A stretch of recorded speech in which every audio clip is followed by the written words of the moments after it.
We are going to go ahead and we are going to get started with a basic builder audience. I'm going to hop in here to my retail dataset group, and I'm going to start with the basics. So again, this is just our basic out-of-the-box builder designed to get you off to a really fast start. A few things to notice here on this page. On the upper right-hand side, you've got your live customer count that's coming directly from your data warehouse. So this is going to let you know how many customers in the warehouse match the criteria that you're adding to this page. So again, allowing your marketing teams to iterate very quickly by identifying, is the pool of customers that my criteria is filtered down to actually the correct size for the type of campaign I plan on launching. And that's in contrast to a lot of former processes where you'd have to go back and forth with the data team to figure out what criteria exists that I can segment on. And once I segment on that criteria, is this even a reasonable sized pool of customers to be targeting? You can see here this total revenue insights. You can connect up custom insights from your data warehouse to let you know in aggregate, how does this audience stack up, not just in terms of size, the number of customers, but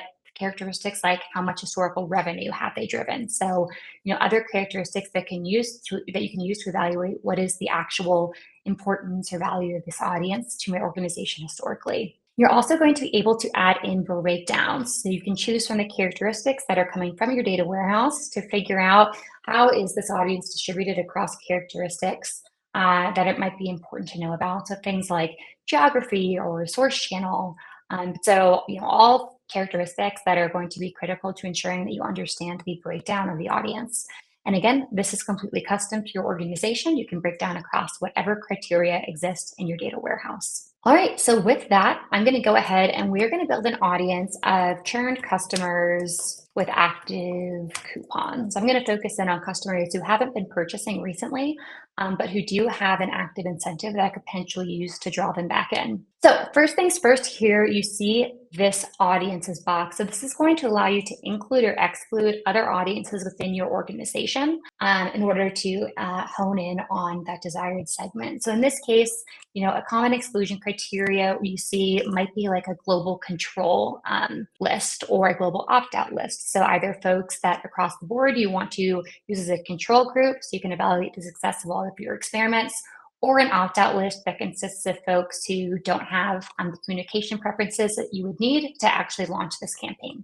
So I'm going to go ahead and exclude both of those. I'm going to exclude my global control list, and then I'm going to exclude my opt-outs as well. And you can see up here on the right-hand side that my audience is live sizing, so I'm querying the data warehouse in real time. All right, scrolling down here, this is where we see this data that's being bubbled up from your data warehouse as part of the data sets that you've connected. So you can see here I have this set of attributes. Again, these are not GrowthLoop attributes. It is completely custom to whatever exists in your data warehouse. And so in this case, you can see here that I have, let's see, a last purchase date. So I'm going to define a churned customer as they purchased before, let's say, June 1st of this year. So I'm going to go ahead and add in that date, and that's going to live size on the right-hand side. There you go. I'm down to 400,000. And you can also see here that I have a pretty complex variety of operators. So ands, ors, and then depending on the data type, a variety of different operators that I can use to define a really sophisticated segment. All right, so that takes care of filtering on that churned criteria, which is coming from this customers table. But what if I want to filter from another table that exists within BigQuery, like those events data sets that I mentioned earlier? The answer is you can just scroll down here and you can add in as many different data sets as you want. So again, the whole of your BigQuery is effectively just accessible to your marketers as this nice and consolidated data model. So in this case, I'm going to go ahead and grab this coupons data set, scroll down, and you can see here now that I have this coupons information that I can use to further segment based on whether or not someone has an active incentive. So I'm going to go ahead and I'm going to say I want folks who have a coupon that is not expired and that has also not been used, and I'm going to try to leverage this in order to get them to